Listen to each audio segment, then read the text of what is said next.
I'll figure it out. I have no choice but to figure it out. We'll see. Alrighty, so I'm off. I'm gonna keep going. I'll be back when I am. When I'm done. Yeah.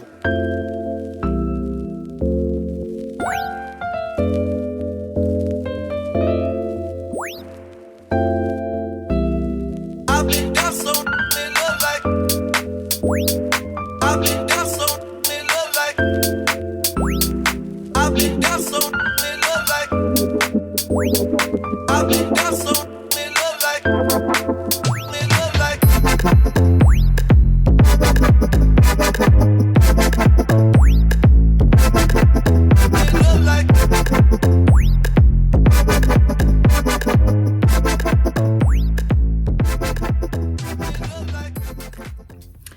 I'm coming in for a really quick clip, and I'm not in my studio, but I'm working on a quilt. I am pressing it, and I'm stopping right now to record this clip because, y'all, I'm trying to block that light. Because I never hear anybody talk about how do you press a really large quilt. Like, I have a regular, I would say it's just a standard ironing board. So trying to press this quilt that is 93, I think 93.5 by 90, so 93 inches square. And let me tell you, it is something. And I don't even know if I'm doing it right, but I'm going to tell you what I'm doing, and I'll turn the camera around so you can see. But, the first thing that I do is I spray it down with starch, and I'm still on the fence about whether I like that as being the first step, mainly because I use the concentrated starch. And I think one of the things about doing something this big, it's hard to see that, you know, whether you have appropriate coverage. And since my ironing board is just a regular ironing board, you also have that. So what I do is I go through and I spray it a couple of times with starch and really kind of getting it damp. And I sort of honestly just like ball it. I ball it up and just sit it on the ironing board and let it air dry. And so hold on. Again, I'm in my office, and I'll tell you why in a second. So I have this, and I honestly need to fill it up. I probably put honestly about this amount, maybe just a tad bit more, and fill the rest up with water. I honestly think I may go a little bit stronger for big quilts like this, but I spray it down. It's a light mist. And I spray it down and I press it. Now, at first, I used to just press it with a dry iron. Y'all just, okay, we listen and don't judge. Baby, when I tell you I like that statement, we listen and we don't judge. So I find that for a big quilt, I do like having water in my iron. I do not leave the steam on the entire time, but I do like it a little bit to sort of just knock out those wrinkles and sort of lay them seams flat. And with this one, I'm doing it all over, and I am preparing myself that I may need to hit a couple of spots while I am basting it. I'm okay with that. So I spray it, I put water in the iron, I press it. Now, I do have, I think I've showed you guys the new iron that is the cordless iron. I really like it for piecing. I don't like it for pressing big quilts like this. I like my old iron. And even though my iron is not like old school, listen, in another life, I would have loved to have had my grandmother's old heavy iron that she used to use on the stove, okay? And then used to use as a door stopper. That's how heavy it was. But I don't. But the iron that I have is Old Faithful. It is nice. It's heavy enough. And when you add water in, it adds a little bit more weight. I also find that with that cordless iron, it stays hot, but it does not stay as hot as a iron that is connected the entire time. So what I do with my iron is I plug it up with an extension cord. Y'all, I know that you cannot see what I'm doing, but you just got to listen to my words, okay? I plug it up with one of those long extension cords so that I can get really good reach. And, which you'll see when I turn the camera, I set my ironing board up against my couch. Now, I do this so that it can hold the weight of the rest of the quilt. Downside, it usually is strings everywhere. But I like that better than it dropping to the floor. And on the part of the ironing board that's closest to me, I have an ottoman. And the rest of the quilt is on that ottoman. So I'm sort of just maneuvering and positioning fabric. Now, I believe in time, and I've already talked to my husband about this. I'm going to make my own ironing board, like my old small ironing board that I made. My thing is, I just got to think in my head, where would I store it when I'm not using it? When I answer that, when I solve that riddle, your girl's going to be making another ironing board. I want a big ironing board too, and I want it rectangle. I think I want it at least, y'all, I would love to make it about 8 feet by about 4 feet. Maybe 4. I would want it as long as my arm. So maybe about 36 inches. I don't think my arm is that long. So maybe 8 by 3, 3 by 8, 3.5 by 8. And rectangle, not this little point on the end. Let me tell you, with some good sturdy wood underneath so that it's nice and hard. Oh man, I would really, really love that. So I do believe that that's going to be coming in. Maybe that's a summer project that I do. But with that, until then, this is what I do. So I'm going to turn you around so you can see this, and then you'll see me as I go ahead and finish this up. This is that Baker's Lattice Quilt. I am pressing it because I'm preparing to baste it to hand quilt this quilt. And I'm just about done. So I'm going to turn the camera and show you. Okay, I'll see you in a second. Okay, so here we are. Here's the ironing board, the iron, the ottoman, the rest of the quilt that I have left, and the other part of the quilt that's being draped onto the couch. And I find that it just helps to, especially because I'm using steam, it helps to keep from having that weight draping and pulling on the backside. And I think overall it works really well. I sort of shifted. This is nowhere near long enough to be able to even put half of the quilt on there. I'm sort of doing it in like 2.5 to 3 quasi sections, and I just go in rows. And so it's working. And I've done this before. In the past, what I've done is I've did it with one of my pop-up tables, and I would just put that wool mat underneath it, but it just takes a long time. And right now on that table, I'm still organizing fabric for the Monarch quilt. So for now, we're just going to work with this, okay? So I'm going to keep going, and I will come back once I start basting this baby.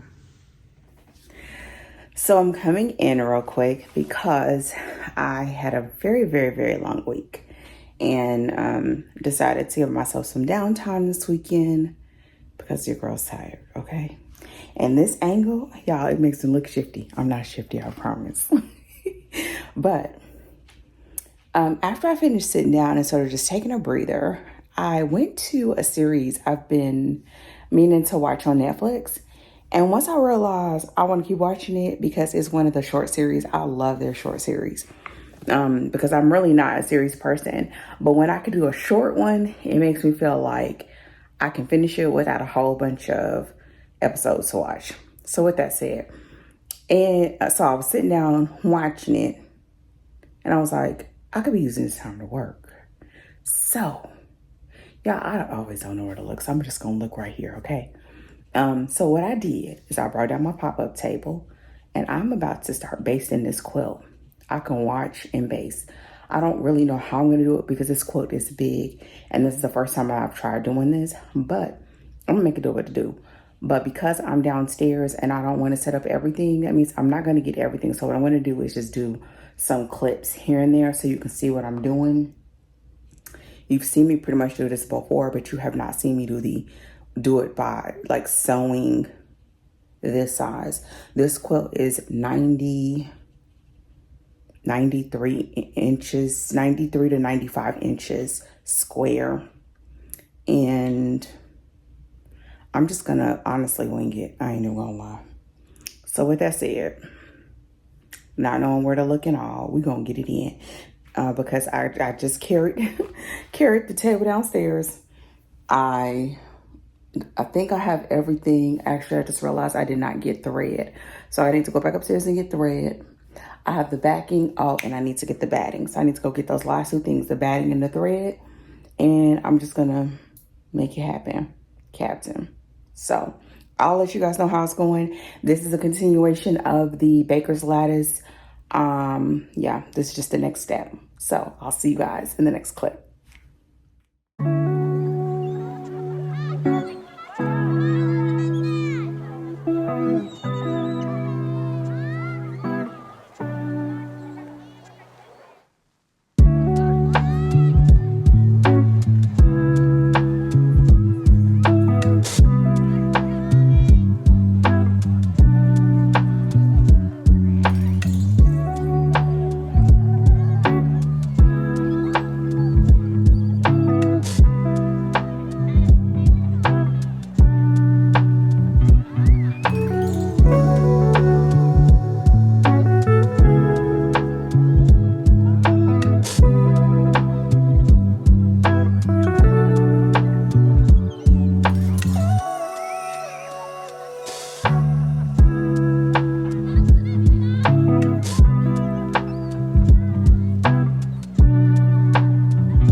this is what it looks like up close. I'm gonna just continue what I've done. And yes, the plan is to sew baste this, but because of the size, I don't wanna take any chances. So I'm gonna just lightly pin baste it so that after that I can start the sew basting, knowing that I have enough backing, enough batting, etc. And yes, I do have overage, but I'd rather safe than sorry. So I will continue and then I'll come back once I'm near the end.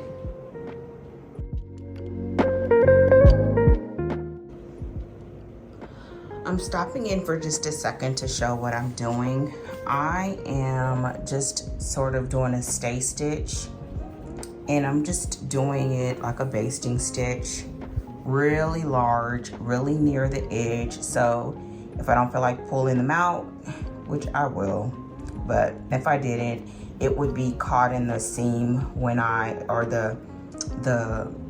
do the binding, when I sew the binding on. So I just want it so it'll lay smooth, and then I'm just gonna slowly end up going all the way around the edge by the time I get all the way around. And this, I'm making sure that when I do it, that I feel the table if I can. This is a plastic table, it'll be just fine, but it's helping, you know, just ensuring that I try my absolute best to get all 3 layers and sort of pull them together. And I'm using this basting thread that I showed in my recent unboxing, well, at the time of this recording, when I got the other threads. So I'm gonna keep going so I can get finished pin basting.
I'll be able to remove the pins.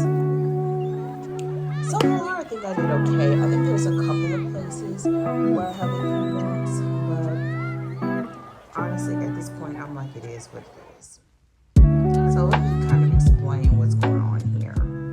I'm going to sit and take a little bit of a break. So I was watching an old, sorry for spinning, hand quilting video.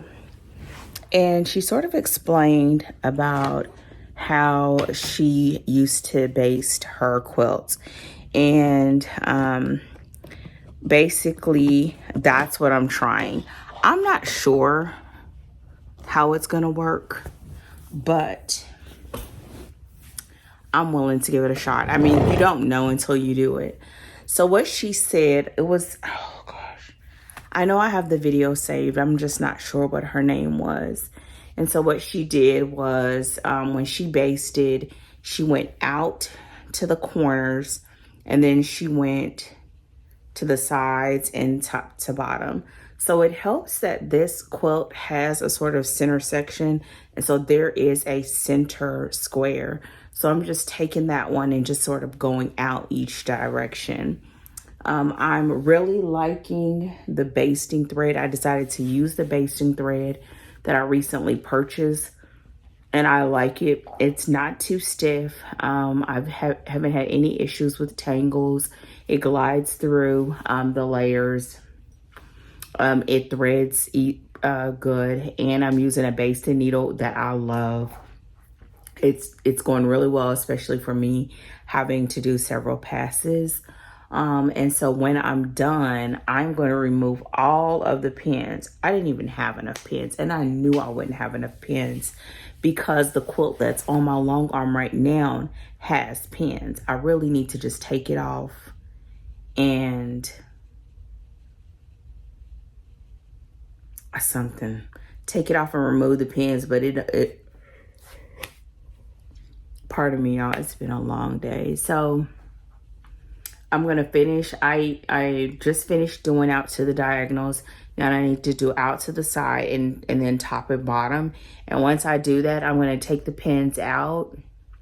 And there are some places where I am removing the stitches that I put around the edges around it to ensure that everything was smooth on the edge. And then I'm going to finish this with adding on the binding strip. I don't know what I'm going to do for binding yet. I don't have enough of the gray. And then I did have, I'm sorry again. I did have leftover of the backing, but I don't think it'll look good on the front. I don't know. And I thought I would want to do black, but I don't want to do black either. So I have enough of the orange. I do have some of the gray, and I'm sort of thinking that I may end up doing like a stripey something, or like one gray, one orange, one gray, one orange, until I have enough. I don't know what else to do. I know I have enough of the backing. I just don't know if it'll look good. I think it'll cause too much of a clash. So I'm looking at the quilt right now. I have no idea what I'm gonna do. The good thing is y'all, I'm so sorry. It is so busy that it probably won't look bad. I mean, it's gonna be a house quilt. I'm gonna turn. Y'all listen, that quilt's gonna look fire on our couch. So yeah, it's gonna be my nap quilt. I'm telling you, it's gonna be on and popping. So I guess it really kind of doesn't matter. And the fabric that I had left over and the batting that I had left over is here. So here is the leftover. So I think what I'm gonna do is just suck it up and just cut it up into 2.5 inch strips and just let it be what it is. I think it'll be pretty though. I don't want to do the orange, and I don't have enough gray. And I don't want to do black. Maybe I can find another gray. Maybe. I don't have any other gray up there. And I just think this... Now, this turned out so pretty. I'm not a huge batiks person, but I'm starting to get all these batiks in, so I guess I'll have to learn to be. Pardon me. All right, so I'm gonna let y'all go before I just continue to yawn. It's been a long day, and I had no idea I was gonna do this, but you know what? I watched almost the entire series. I think I'm on episode 7 of 8, and I will have this entire quilt basted, basted. So I did that. So I'm gonna go ahead and get it in and hope I come up with a solution for the binding.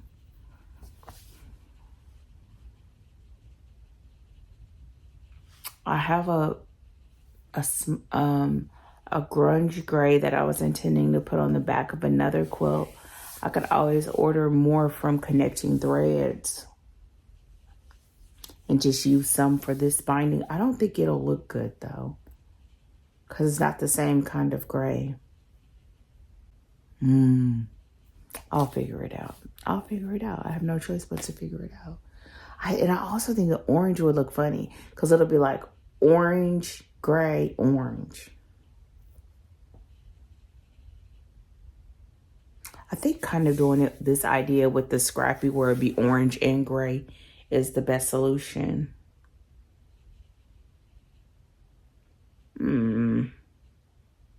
We'll see. Alrighty, so I'm off. I'm gonna keep going. I'll be back when I am. When I'm done. I'm so sorry. All right, I'll see you guys in the next clip. I'm coming in for this quick clip. You may hear my dog, so just know. I'm gonna finish basting this quilt, but I needed to make the decision about the binding. And so this is kind of what I do. I have 4 options, kind of. So first is I have plenty of this, which is the backing. I sort of just do it like this, and this is not gonna work. This is too much. So I could sort of put that aside. I also have some black. And this is not too bad. I just feel like it's too dark, being that this is so colorful, you know? So we have that. I'm gonna set this aside. Then we have the original, which would just blend. And I'm okay with that, being that this was a transition from white into this gray. So I'm okay with this, but I don't have enough. The other option is I have some more of this. Now, honestly, I feel like this is, I wanted to calm it down to where it ends in the gray. I don't have it. And being that this is going to be just, I think I'm going to just keep it as a house quilt. I'm going to be okay with doing this fabric. So what my plan is to alternate strips between the gray and the orange, and just go all the way around the outside. So I'm going to do half and half. And I think I need like 11 or 12 strips. So I'm going to do 6 and 6. And I have just enough to get 6 of these. I just didn't have enough. I have this last little piece. This is all that I have left. I have this piece and these pieces. So I'll have just enough to get 6 cuts. And then I will go ahead and finish basting. I'm coming back and the entire quilt is thread basted. All the pins are out. And I'm gonna turn the camera and just talk a little bit about what I would do differently next time. I like what I did this time, but I know there were some things that I would change. So we'll chop it up before I sort of close this out. I'm coming in to close out this vlog. The basting is done. I'm sort of writing all the things and all of the supplies. And we're gonna talk about my thoughts on this process. When I first started, I was attempting to stabilize the 3 layers by pin basting and then go back and sew base. It took forever. I'm not even gonna lie. It took a really long time. Thankfully, I had such a long week. It was welcomed. And other than still trying to figure out what I was doing, it was very relaxing. The supplies I used were great, which were my normal curved safety pins. I did use the new thread that I bought from that I can't remember the place that starts with a W. Pardon me. And I used this 70 basting thread. Love it. Love it, love it, love it, love it, love it, love it, love it. And I used a basting needle that looked like this. And it was a Dritz basting needle. Looked like this. And overall, that portion went well. I do believe next time, though, I'm going to do something different. I think next time I think what I'm gonna do next time is try with the boards. I was looking up several videos, and I'm sharing this now because, I mean, this is what I kind of talk about, like what would good, what I would change, etc. And on this one, I had a couple of issues that I ran into that just takes time. This time, since not wanting, I have to back up, I'm sorry. In the past, when I did really big quilts, I would do them on the floor, mainly because when you do them on the floor and you tape the backing, it keeps the backing from rippling or having those, you know. And doing it on the table, because I was doing so much shifting, that was a problem. Now, the only other thing about that is that when you go from top to bottom or bottom to top, however, you know, it's not as good as when you go from the center out. And I tried to go from the center out, and again, doing all the shifting when the back and fabric just kept wanting to move. So it leads me to think that next time I'm going to get some 2x4s. I saw a woman do a tutorial, somewhat like when people do the pool noodle, but she did it with 2x4s.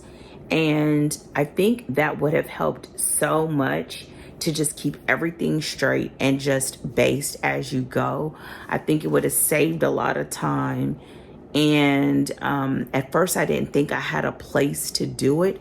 And I found somewhere in the house where I can take my table, pop it up, and sew baste it, so I don't have to go through all the steps, the pin and the sew and the shifting and the so I know that there are going to be some sections that have ripples. I'm just gonna listen. Nobody else is gonna get this quilt. This is gonna be my quilts, and I'm just gonna have to learn from the process of doing.